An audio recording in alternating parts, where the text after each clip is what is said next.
Don't become a victim of yourself. Ask yourself these questions. Is this the direction I want for my life? Is it someone else's direction? Is it a goal that I have been ingrained with since my childhood? Is it my parents' or my spouse's or my boss's or my children's? Is it mine? Ask yourself these questions. Debate them if you will. Debate the ideas I am sharing with you on this program later. After you've heard all the ideas, debate what will work for you and won't work for you. But most importantly, get into the debate of your inner mind. What am I doing that works? What am I doing that doesn't work? Debate it all. Work with your mind to figure out the best possible direction for you. Your self-direction. Your self-direction. You hear stories all the time of kids, middle-class kids, upper-middle-class kids. You hear stories all the time about good kids that are having problems. Their parents are highly successful. They want their kids to be highly successful. But the kids are having problems. Maybe not with their grades, but with how they feel about themselves. The parents push their kids into one career direction, probably to take over the family business or follow in the family footsteps. It's the parents' direction, not the kids' direction. The kids know that something's just not right. And for these kids, something goes wrong. I know this lady that comes from a medical family. Everybody's in medicine. All of the kids grew up and went to school to be in medicine. It's just what you did. You grew up and became a doctor. Now, it wasn't a bad upbringing. They had everything they needed, but they also had the extra push to go into medicine. As a matter of fact, my friend says that they were raised with such tunnel vision that she didn't even have the slightest idea how food got into the grocery store, how cars got into the lots, how money got into the banks. She didn't know. The issues were never brought up at the dinner table. She remembers back in the late 70s, the first time she went to look for a job to make extra money in college, that the best jobs in the paper, the ones for qualified people, were only advertising a monthly salary of $900. $900. She thought the average person on the street, the average non-qualified person, made at least $3,000 a month. What a difference. What a shock. To be so sheltered from real life, to be so far off in what the average person made for a living, it was a real revelation. So she started asking questions. I mean, if she was that far off in her judgment of average earnings, maybe she was way off on other thoughts in life too.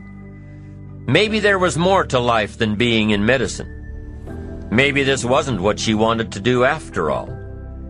Maybe she finally found the reason why she hadn't been happy through all of her academic achievements. Sure enough, she figured out that the medical goals were not her own, only those of her parents. And even though she was chastised by her family for not following through with the family goals, she is now much happier following her own path. Direction must be your own, or it can end up being damaging. Damaging to your soul, damaging to your spirit, damaging to your health. Now, there's one more part to my friend's story of growing up in a medical family. It's a part that nobody in her family talks much about, yet it happened. And it's an important part to tell. While my friend was pushing for perfection in school, she also pushed herself into an eating disorder. She ended up with this a few years before anyone really knew anything about anorexia. So there wasn't much help available. But a few years later, about the same time she started asking questions about life, she determined with the help of a specialist that this eating disorder had nothing to do with food or the lack of it. It had to do with control. It had to do with direction. Somebody else's direction for her. Direction has to be your own, or it can be damaging. So parents, be watchful of how you motivate your children. Give them all of the resources to make their own choices, and back them up. Give them the freedom to discover their own direction. It may not be the direction you'd hope for, but it is their direction.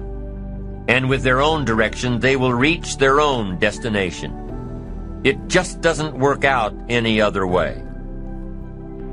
Now, if you are one of those people who had the revelation that the life and goals you're pursuing are not your own, you can change it. Just like my friend did. But the change doesn't come overnight. The direction of life can come overnight. A new goal can reach out and grab you in one day, give you the push and the ambition and the momentum to change your course, where you want to be. But the final destination does not happen overnight. It still takes a lot of work. It still takes time for the plans to build, to grow, to run the course. It takes patience. Let's say you have a brilliant idea for starting a new company. What's the first thing you do? You write a business plan and a marketing plan and complete the financial pro formas. You don't expect to have an idea one day and a prospering business the next. No, it doesn't work that way. You've got to take all the right steps, give it care and nurturing and time. Lots of time for your investment to start reaping rewards. You've got to be patient. But here's what does happen. As soon as you turn a new direction, I'm telling you, you've got an excellent chance of a brand new destination.